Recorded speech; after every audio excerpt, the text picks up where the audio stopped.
October 8th. Welcome back. As always, grab a coffee and let's talk about a realistic utopia of a fair society. Because without a clearly formulated goal, we never get where we want to go. We need to know where we want to go.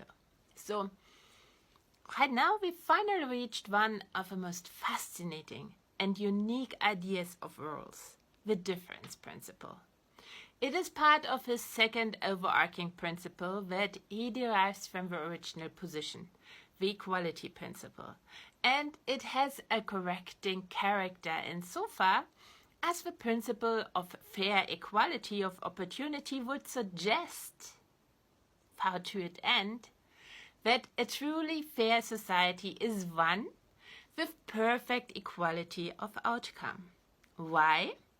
People only deserve or can be blamed for what they are responsible for. Things open to choice. We can choose the skills and abilities we are born with as little as we can choose our gender, sexuality, race, class, health, body build, and so on. It's not open to choice. These are random circumstances at birth, expressions of a natural law that random searches, while being the riskiest, are the most promising ones. As we have absolutely no control over them, over these criteria, they should have no influence over our lives. Just because you are born or I am born more intelligent than others, it's luck, it's sheer luck, and it shouldn't define what my life's outcome is.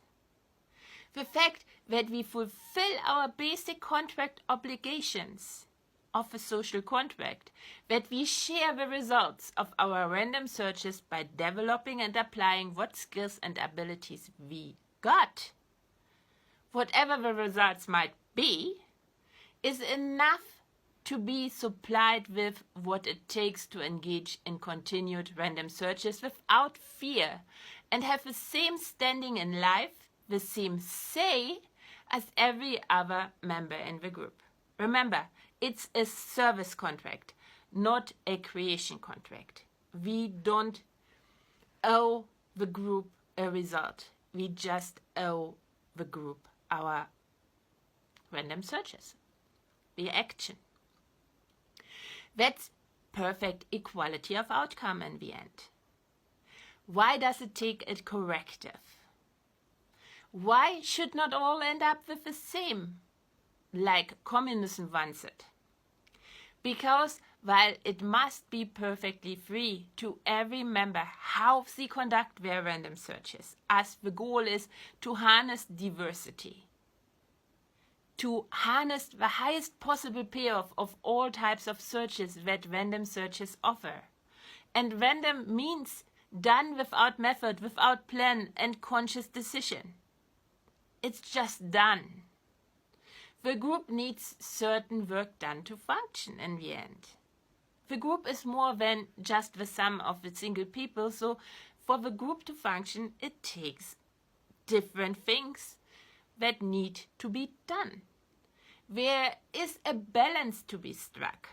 The way to do it is to encourage, incentivize members to develop and apply their talents to the good of society.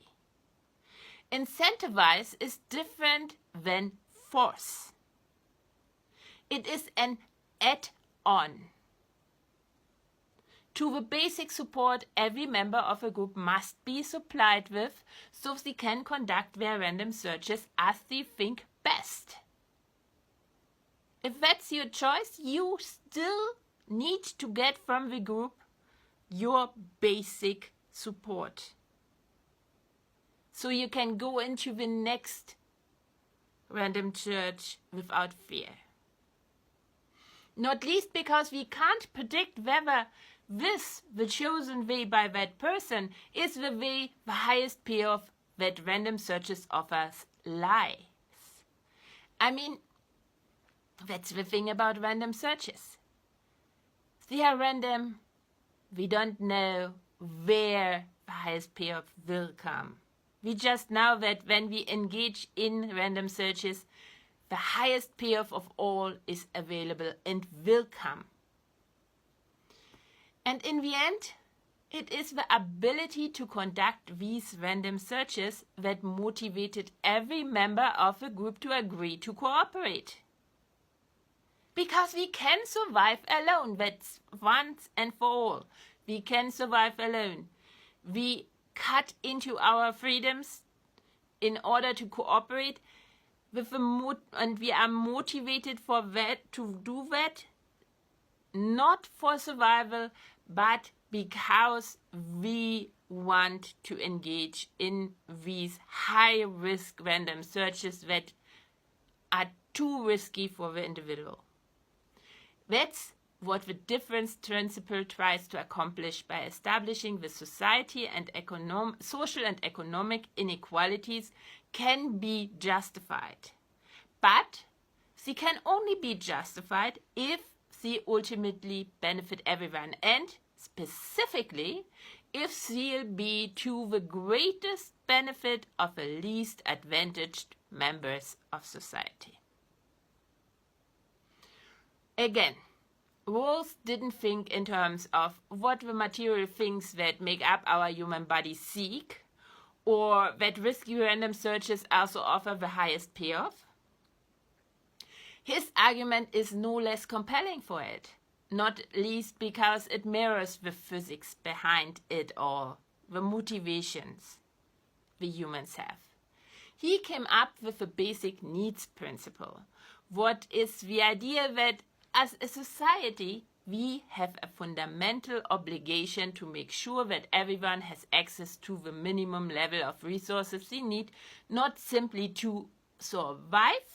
Again, we can survive alone. That's not what motivated us to cooperate, but in order to exercise their basic freedoms and to participate in the life of society. In the end, there's no reason to have basic liberties like the right to vote or the freedom of religion if you don't have somewhere to live and food to eat. That's enabling to fearlessly engage in random searches. But economic justice is about even more than basic needs. It's also about making sure that the overall distribution of resources in society is fair. The different principle defines a precise criterion for thinking about just how widely shared prosperity should be. That's sharing of the fruits of random searches that only ever became a possibility for every single one in the group, since all people agreed to cooperate and cut into their own freedom to generate their own model of the world as they think best. Bottom line, people should only have more than others, then this also benefits those who have less. How? That's for another post. For now, do you have any thoughts? Tell me, tell all, since our models of the world change with every new information we gather. Throughout the day, every day we gather so much more information, and every time our model of the world changes. And these models are only accessible to others when we communicate them, because otherwise they are only in our mind. It's not reality, that the physical universe that we see. It's a model we create, and it's only in our mind. And therefore, we are part of never-ending negotiations that require constant debate and conversation. Okay, so much for today. I'll be back tomorrow with another post. And if that's too long to wait, I'll be back tonight with another TikTok live where I prep our dinner. It will be fish in a dill sauce with mashed potatoes.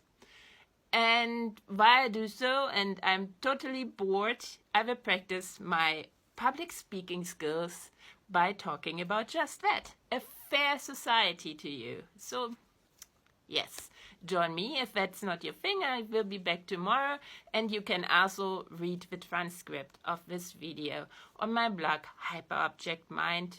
The link should be in my in my bio. That's all for now. Until later, bye.